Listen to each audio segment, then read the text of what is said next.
Game week. It is absolutely time. Game week. Broncos and Giants right around the corner. So before we get started with today's video, go ahead and give us a like if you can't wait for the Broncos regular season opener against the New York Giants.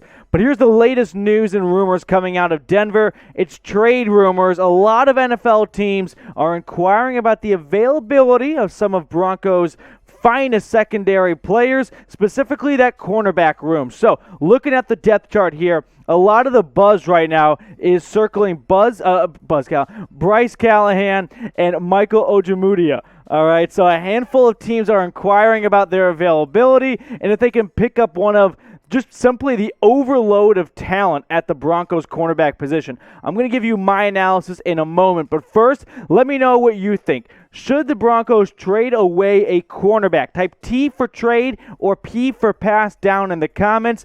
Here's my analysis. P, P-A-S-S, all caps, bold it, whatever you want to do. I'm passing on it unless someone is absolutely going to open the bag for you. But first things first, here are two of the possible trade candidates. Michael Ojemudia, the second-year cornerback who made 11 starts as a rookie in 16 games last season, started week one. I mean, came in winning the battle during training camp. However, right now he's currently on IR, and he's going to miss the first 3 weeks of the regular season. Went down to hamstring injury in week 2 against the Seahawks. Got carted off, looked really bad at first, and then some good news came out of it because anytime you see a cart come on, it's usually never good news. But right now, Ojemudia is 5th on that cornerback depth chart. He goes from 1 or 2 to start last year to 5, not from his own doing so much, but because, I mean, you know the story. The Broncos signed a handful of key players in free agency. They get Bryce Callahan back, and also they drafted Patrick Surtain II. So just like that, Ojemudia slides down the depth chart. Speaking of Bryce Callahan, here's his little bio right now. He's entering the final year of his contract. He is simply, honestly, one of the best slot corners in the NFL. He does a number of great things. You can even toss him on special teams if you wanted to, and he could do great. He does do great there, simply put. Last year, though, appeared in just 10 games, had some injuries after missing the entirety of the 2019 Broncos season after getting signed in free agency from Chicago. So Callahan right now entering that last year of his 3-year deal, and that's what makes him a somewhat not likely trade candidate, but plausible, doable trade candidate. So here's the deal. If I had to put a gun to your head and one of those two guys had to be traded, who are you taking? Bryce Callahan, Michael Ojemudia? Give me a BC for Callahan or a MO for Ojemudia. It's a tough pick, honestly.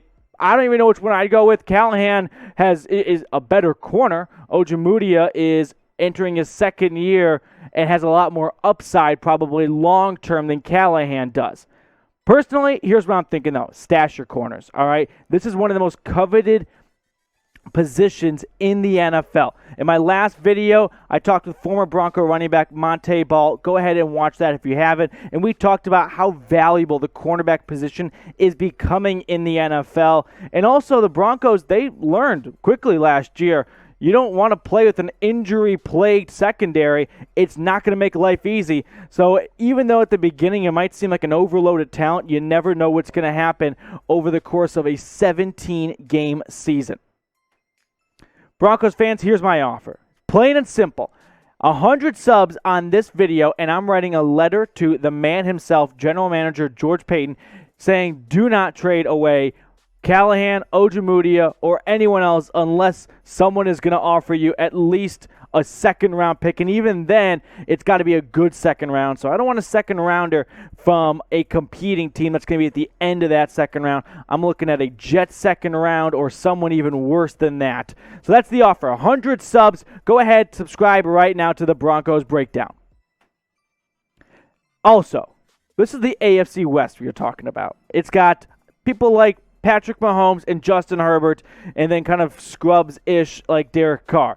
But anyway, you are competing against some very talented quarterbacks and wide receivers. I mean, check out the numbers here against Denver all-time by these 3 AFC West quarterbacks. Mahomes, of course, in a league of his own right there, but Herbert, he is ascending. That is not what you want to see, of course, looking for him to be more of a bust.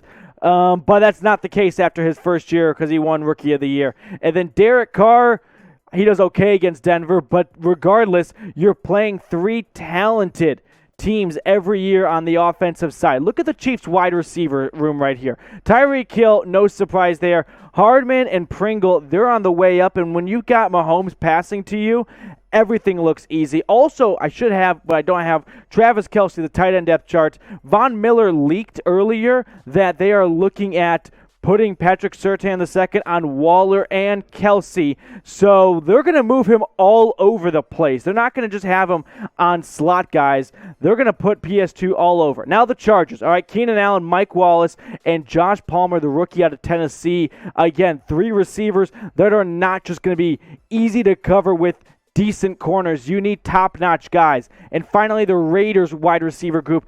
Who knows what to expect out of Henry Ruggs in his second year.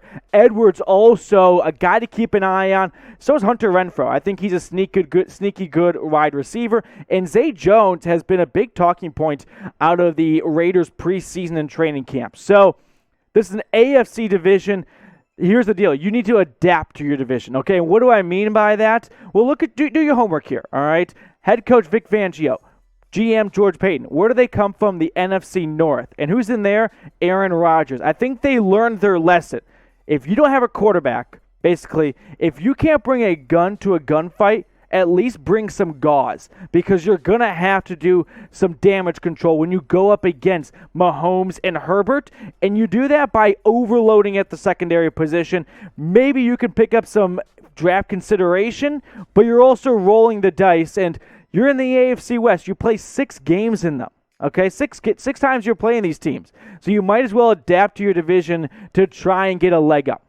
Now, if you did want to make a move, I did my homework, and I put up 3 possible trade suitors, okay? The Chicago Bears, who just released Kyle Fuller this offseason.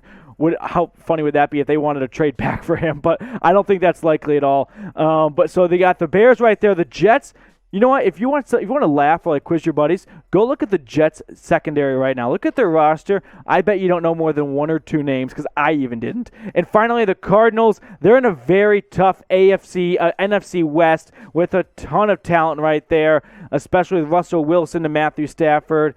And you don't have Patrick Peterson anymore in Arizona. Your secondary is a little thin. Help out Kyler Murray by boosting that defense. So these are 3 possible suitors to maybe make a move for one of the overloaded talent position in Denver at that cornerback spot. Broncos fans, if you think the Broncos should keep one of these primed corners, like the video. That's simple. Go ahead and give us a like right now if you do not want Denver to move on from Bryce Callahan, Michael Ojemudia. I don't think Ronald Darby or Kyle Fuller, or definitely not Patrick Surtain II, are going anywhere. But the other names, they're getting phone calls about. So like the video if you want the Broncos to hold on to those guys.